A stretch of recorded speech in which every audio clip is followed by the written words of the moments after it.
10 თვის წინ დაკარგული დარეჯან დიასამიძის ოჯახის წევრები შინაგან საქმეთა მინისტრთან ალექსანდრე ჭიკაიძესთან შეხვედრას ითხოვენ. დაკარგული გოგონას მამა აჭარის მთავარ პროკურატურას უმოქმედობაში ადანაშაულებს. ამირან დიასამიძე ამბობს, რომ საქმე გამოძიებისთვის ცენტრალურ უწყებას დაუყოვნებლივ უნდა გადაეცეს. 10 თვე გადის და 1% არა გაკეთებული.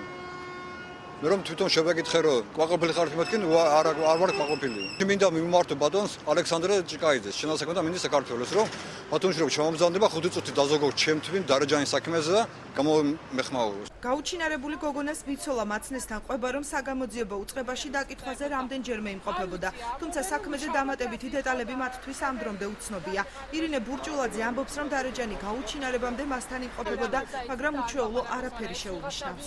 პირველი დღიდან როცა დაიწყო უკვე დაკითხვები, ჯერ ჩვენთან იყო ჩვენ პოლიცია იძიებდა ახალშენის პოლიცია იქ დამკითხეს სამჯერ და მერე თავარში გადმოვიდა საქმე ფაქტის წინაშე ვდგავართ რომ მუშაობის შედეგი არაფერი არ ჩანს და მე სიმართლე რომ გითხრათ უკვე იმედიც აღარ მაქვს არავისი რომ რამეს აკეთებენ ამ საქმესთან დაკავშირებით. დაკარგული დარეჯან დიასამიძის ოჯახის წევრებს ხვალ შევხვდები, ასე გამოეხმაურა საკითხს ბათუმში მყოფი საქართველოს შინაგან საქმეთა მინისტრი ალექსანდრე ჭიკაიძე. მისი განმარტებით იგი ვრცელ კომენტარს მედიისთვის ოჯახთან შეხვედრის შემდეგ გააკეთებს.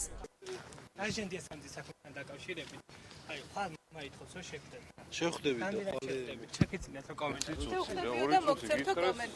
საკითხზე აჭარის მთავარ პროკურატურაში სატელევიზიო კომენტარს არ აკეთებენ. უწყების საზოგადოებასთან ურთიერთობის სამსახურის უფროსის თემურ დოლიძის თქმით, საქმეზე მიმდინარეობს გამოძიება, თუმცა რა ეტაპზეა იგი ვერ აკონკრეტებს.